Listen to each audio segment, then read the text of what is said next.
Ubisoft is absolutely crashing and burning. And honestly, it's kind of satisfying. Not because we wanted this to happen, but because fans have been telling them for years what they were doing wrong, and they refused to listen. Ubisoft turned some of the most beloved franchises in gaming into cookie-cutter clones of each other. And now they're paying the price. This company used to dominate the gaming world. Ubisoft had that spark, that creative edge that made people excited when their logo popped up at the start of a game. There was a time when hearing that name meant you were in for something big, something fresh, something worth your time. Ubisoft was at the top of the industry. They weren't just following trends. They were setting them.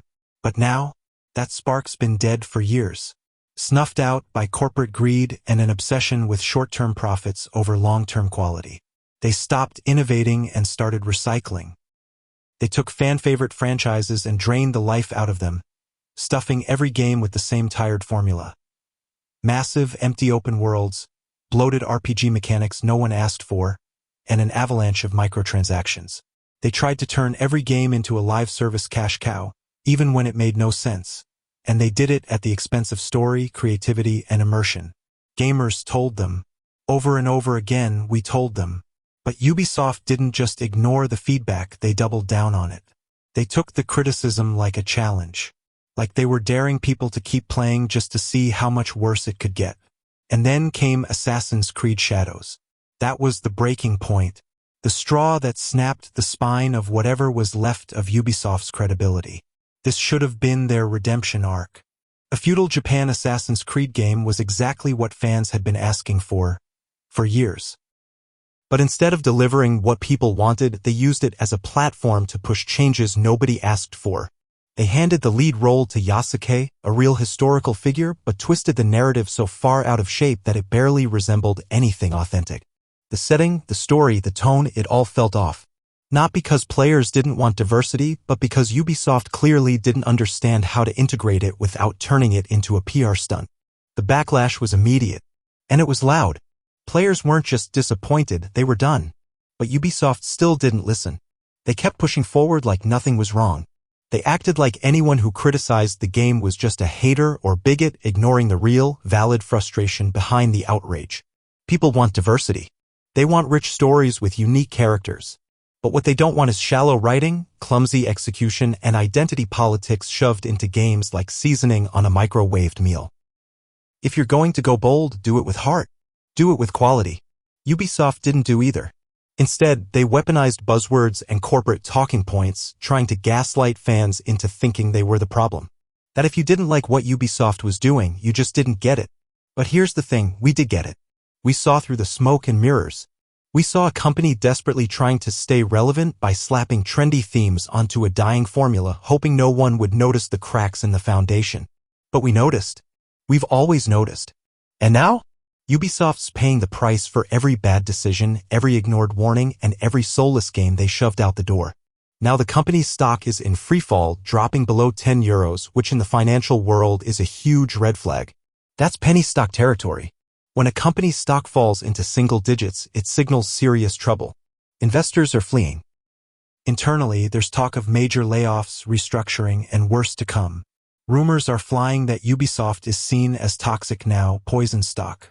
The Guillemot brothers, who've led Ubisoft for decades, either genuinely believe in the direction they're taking the company, or they're deliberately running it into the ground to cash out with their friends over at Tencent. Either way, it's not looking good. Let's talk about Tencent because they've got their hands deep in this situation. Tencent recently acquired a 25% controlling interest in a new Ubisoft subsidiary.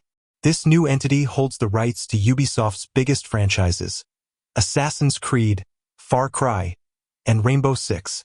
The idea was probably to create a lifeline, to carve out the most valuable assets and protect them. But to many, it just looks like corporate cannibalism. Tencent is known for cozy ties with the Chinese government, and let's be real, they're not known for making bold, creative decisions. They're known for monetizing everything and gutting originality. So what's the plan here? Is Ubisoft going to become a shell of itself run by Tencent? Or is this the final stage before Ubisoft gets absorbed entirely? Whatever the answer is, one thing is clear. Ubisoft is on life support. Layoffs have already started, and industry insiders are saying that even bigger cuts are coming this summer, right around the time the next financial reports are due. This is clearly a move to reset the books, slash costs, and delay the inevitable. But how long can you delay the inevitable when your audience has already checked out? That Tencent deal doesn't seem to be comforting investors either. Tencent paid over €1 billion for that 25% stake, supposedly giving the new subsidiary a pre-money valuation of €4 billion. But that number hasn't reassured anyone. In fact, some shareholders are trying to block the whole thing.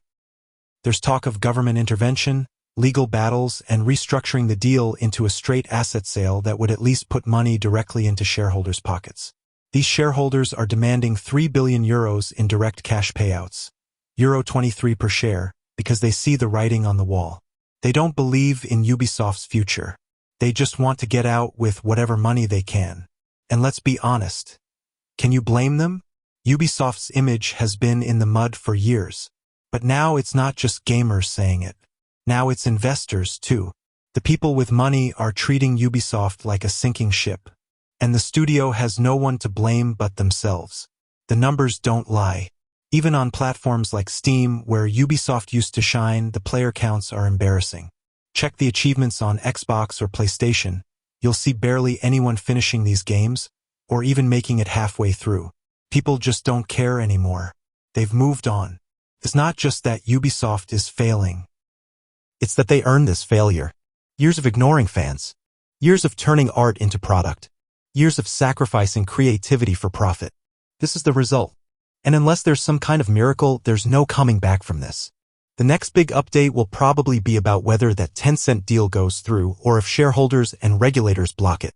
Either way, Ubisoft as we knew it is already gone. What happens next is just the final act.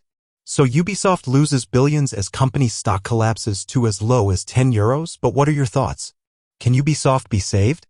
Do you think Tencent will actually improve anything? Or is this just the final nail in the coffin? Drop a comment, like, and subscribe, and thanks for watching.